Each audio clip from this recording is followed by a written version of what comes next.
guys, my name is Jody Stevens. I'm a preschool teacher here at Adair County Primary Center, and I'm also in a partnership with Laura Keltner with Grab and Grow Intervention. And today we are bringing you ideas, tips, and strategies on fine motor skills. Fine motor skills is so important for our little ones at this age.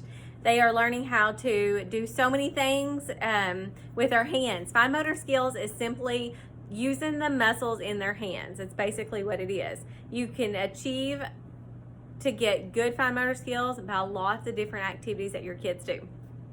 So today, that's what we're going to do. We're going to show you some ideas that is in your bag. Hopefully by now, you have picked up your bag full of materials in front of Adair County Primary Center. And all of these things that we talk about today are going to be included in that bag.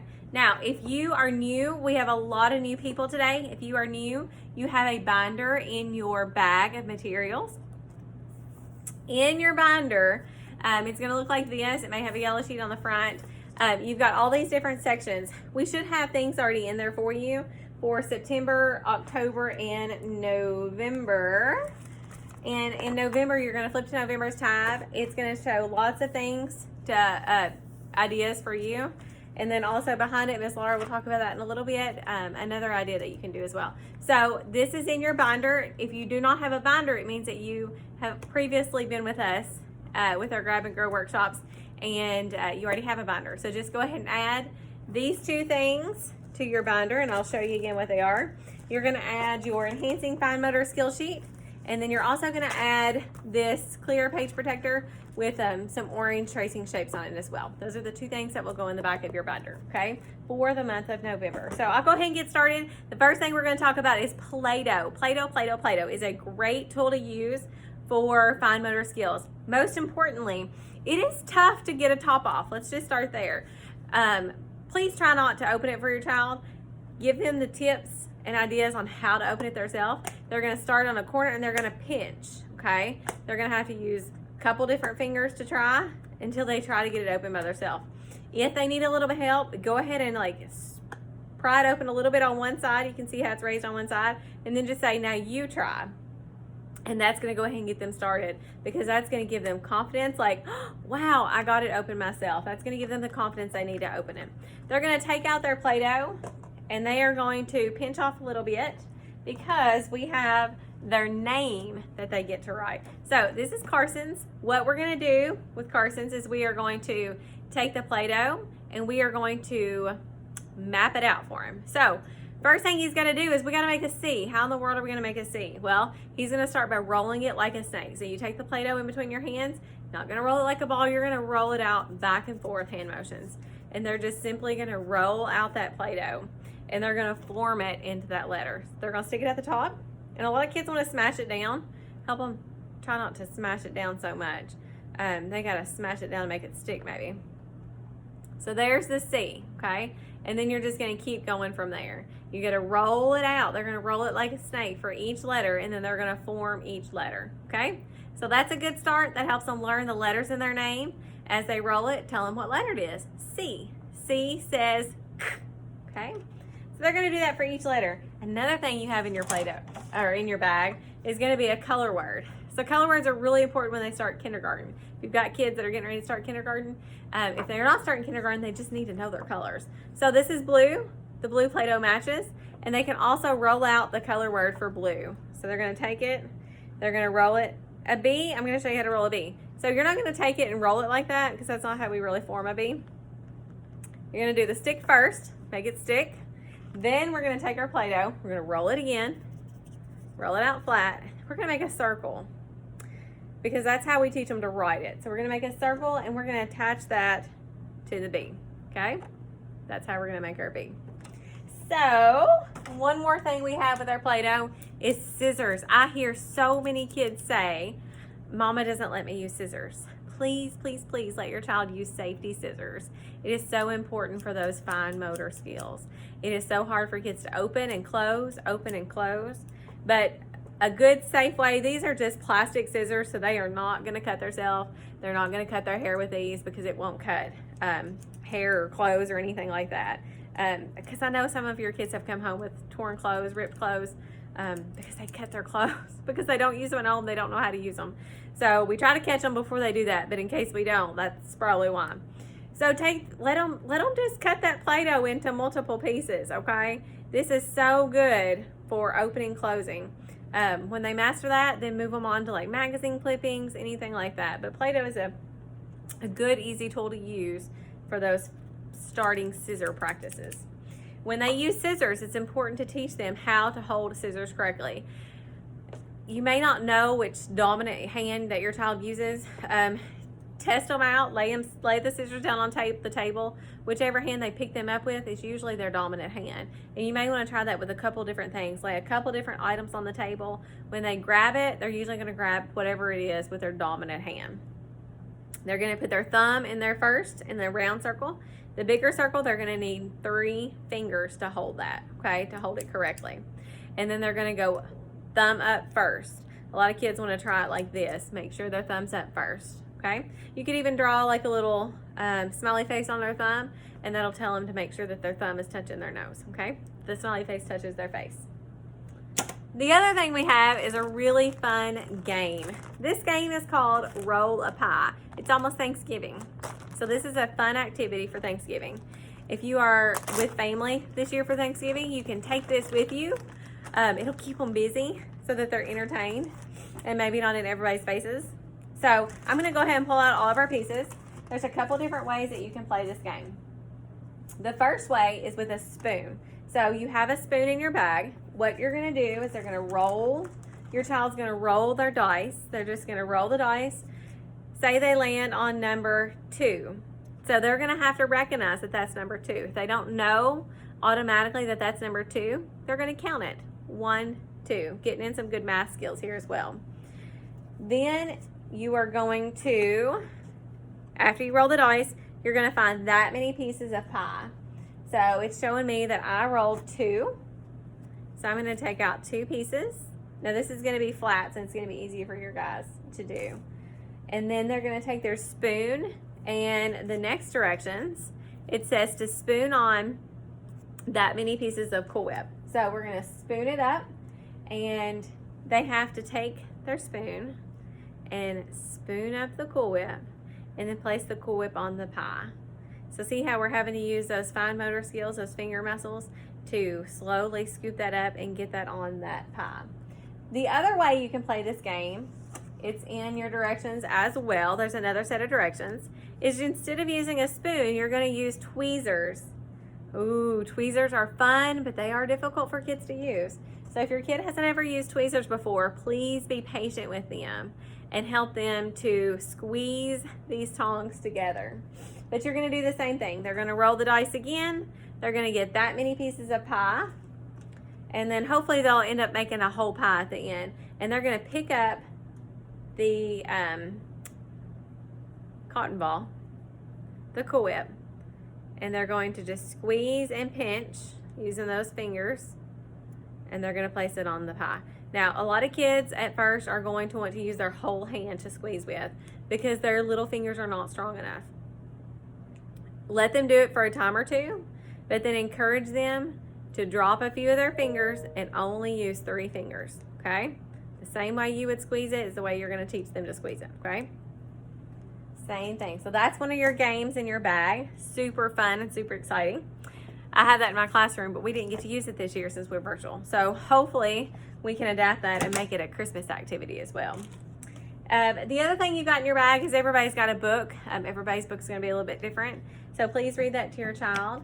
And I'm going to go over one more activity, and then I'll let Miss Laura give you a few more activities. This is called construction set. Now, what kid does not like to hammer things? Today we have a safe hammering idea for your kids. We have a block with some nails. We're calling these our nails. They're actually just golf tees. And we're going to put them in there. Well, we're going to let them put that in there. Okay? And then they also have a hammer. These are just little wooden mallets that they get to hammer in there. You're obviously going to want to teach your child that they are only to hammer on the block. And they're just going to take it and hammer each peg in.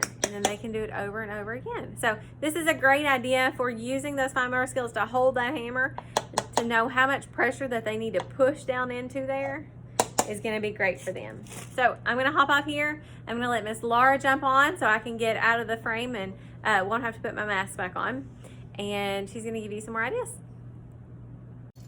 Hey guys, Laura Keltner here from Adair County Primary Center. I'm a kindergarten teacher and I work with Grab and Grow Intervention, and we are bringing Grow With Me at ACPC to you guys. This month our topic is fine motor skills. I'm so excited to show you guys some fine motor things that you can do with your kiddos at home. Now I know Miss Jody just showed you several ideas and they are so cool. Your kids are gonna love them so much. So let me show you a few more, okay?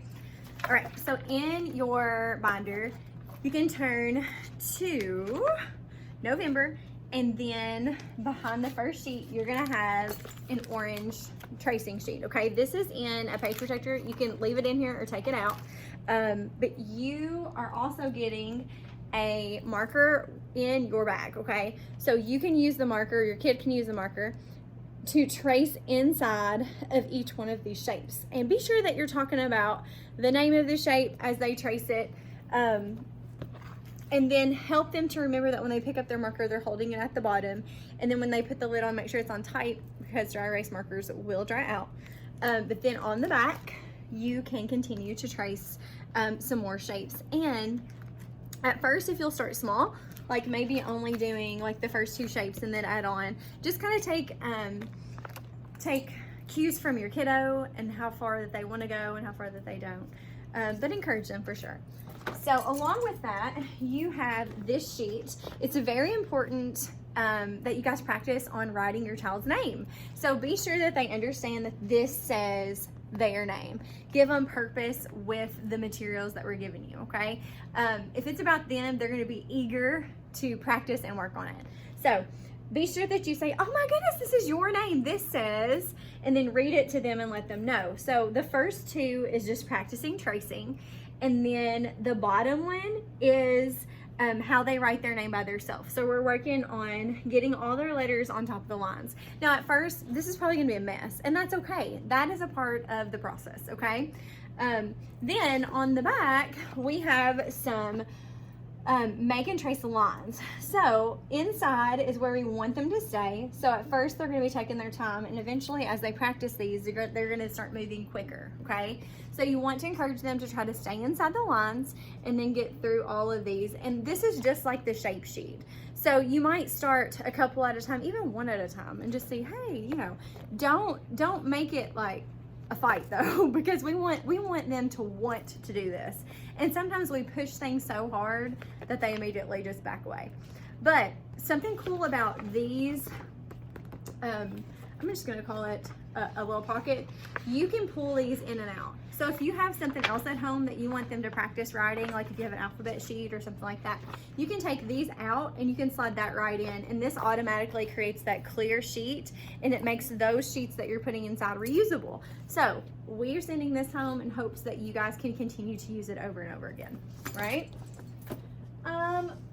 Inside your bag, you will also find a journal. This is my home journal. So your kiddo can practice writing inside their little journal. Now we're not expecting them to write words. We're not expecting them to write sentences or anything like that. Right now, we just want to make writing fun for them, okay? We've included a little golf pencil. These pencils are wonderful tools for our kiddos to start out with because they're small. The purpose of the small utensil is that you can lay it down, practice picking it up and holding it the right way. You can make a game of it. Lay it down, pick it up, hold it the right way. You know, you can do that several times over and over again. But inside the journal, you can have them to practice writing their name. You can give them a prompt. Hey, tell me about your favorite thing that we did today. And then say, oh, why don't we draw that in your journal? So you can draw a picture and you can help them. And listen, it does not have to look like what they say, okay? They're little. So the things that they draw, it's not gonna be perfect, and that's okay. It's a part of their process. Okay, you could even pick a page for a different person, like draw a person every day, and then gradually see, oh, where's your person's eyes? Or, oh, does your person have arms? And then maybe help them add those on. But as you go on each day, if you stick with a certain topic, like a person, then you're gonna see that evolve over time. Okay, so when they didn't add eyes here, maybe they get to the back and they're like, oh, I'm gonna put eyes on my person, or something like that. You can see their drawings evolve. The more they draw, the more details that they're gonna add, okay? So this is in there for you to use to enhance those fine motor skills. Really practice dropping and picking up that pencil and holding it the right way. Make sure that your kiddo is trying to hold it in a pencil grasp. We don't want them to be holding it in a fist or at the top of your pencil. We want them down here at the bottom where they have more control, okay? And the last thing that I'm going to talk to you, well, I've got a couple of things, is our Lego droppings. So inside this bag, you have a couple of different things. You have a dropper, which is really cool. You have several different Legos. I'm just going to pull one out, but there's several in the bottom of your bag. You, for this activity, will use the dropper, a Lego, and some water. So I'm just going to go on and squeeze up. You're probably going to want to put this in a tray. I don't have a tray right here, so we're just going to do the best we can, okay? So what you're going to do is inside these little holes, you want your kiddo to see if they can fill up. I don't know if you guys can see that. You can kind of see this one coming out, but you're just going to drop some water inside, and we're trying to keep it only in those little holes. So they have to only apply as much pressure as they need to this. And at first, this is probably going to be a mess. I'm just going to tell you. But as they go on and they get more experience with it, they'll realize how much pressure they need to apply each time they make a drop, okay? Then, this might actually be where you want to start before the Legos, because these circles are bigger. I'm not going to do it on this one just because I don't think that you guys can see it as well. But if they put water in, the job is to keep the water like in the outline, okay? So there's not actually something there to hold it, but they just need as much water to keep it in the outline. Right? So that's a really fun fine motor activity to put in. Dry out. And before I hop off here, I want to be sure that you guys know about next month, December. Can you guys believe it's December? Blows my mind. Can't believe it. So on December 10th, we will be releasing our Literacy Grow With Me at ACPC. Lots of fun activities in that one as well. We hope that you guys are enjoying these and you look forward to it and you keep going back or you keep coming back and you tell your friends, okay? So December 10th is Literacy. Be sure that you sign up with Miss Dana if you haven't already. We are looking forward to it and we appreciate you guys joining us for these sessions. See you guys later. Thanks so much.